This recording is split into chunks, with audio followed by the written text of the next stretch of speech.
मौलाना मुजीबुर रहमान जा बयान बुधण चे लाइ मौलाना साहब जो यूट्यूब चैनल ज़रूर सब्सक्राइब कंदा।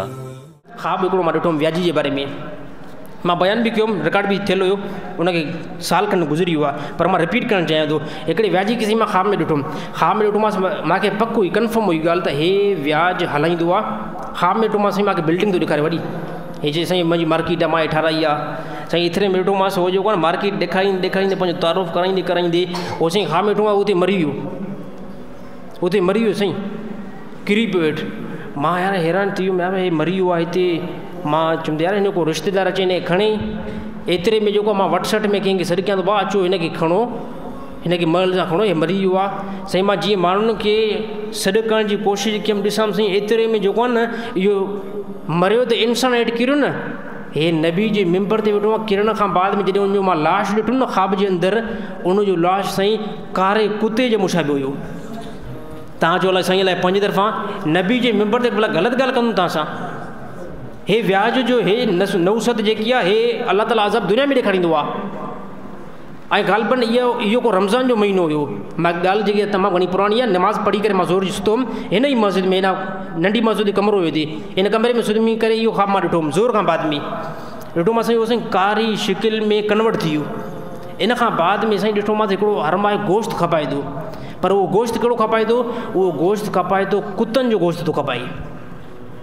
पोइ एतिरे में साईं ॾिठोमांसि हिन पीउ आयो ऐं हिन पीउ खां पुछियो मां तव्हांजो हे पुटु जेको आहे मरी वियो आहे, हे छाजे करे कुते जे अंदरि कन्वर्ट थी वियो आहे। उनजो पीउ चइबो हिनखे मां तमामु घणो सम्झायमि हिन ज़ालिम खे त व्याज न हलाईंदो कर, लॻे थो बसि अलाह ताला हिनखे को अज़ाब ॾिनो आहे, इहो कुते जी शिकिल में तब्दील थी वियो आहे। हे साईं हे व्याजनि जो जेको रिज़ल्ट आहे। अलाह जे नबी ॾिसो न, मुंहिंजी ॻाल्हि में सदाकत घटि थी सघे थी। मुंहिंजी ॻाल्हि नबी सल्लल्लाहु अलैहि वसल्लम जे मुक़ाबले में हज़ार लख हिसा जेको आहे कमज़ोर आहे। छाजे करे मां हिकु गुनाहगार जेको आहे बंदो आहियां। अलाह जे नबी छा फरमायो, अलाह जे नबी फरमायो व्याज वारो अलाह सां जंग थो करे। हे नबी सल्लल्लाहु अलैहि वसल्लम आख़िरत जेको जनम मां अलाह जे नबी ॾिठो न, जॾहिं व्याजनि खे जनम में ॾिठो न अलाह जे नबी, त अलाह जे नबी ॾिठो त मां ॾिठुमि त हेतिरा जेको आहे व्याजनि जा वॾा पेट आहिनि।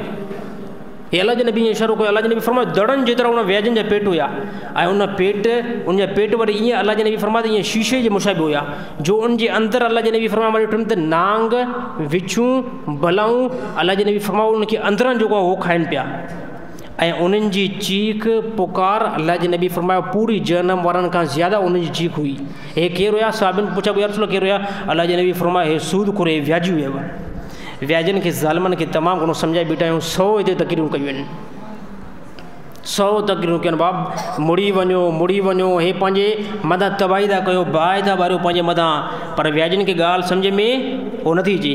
अलाह बसि उनखे रमज़ान जे महीने में हिकिड़ी दुआ था कयूं, अलाह ताला को उनखे सम्झ नसीब अदा फरमाए, भला पंहिंजे लाइ वॾी जेको आहे उन्हनि तबाही कई आहे।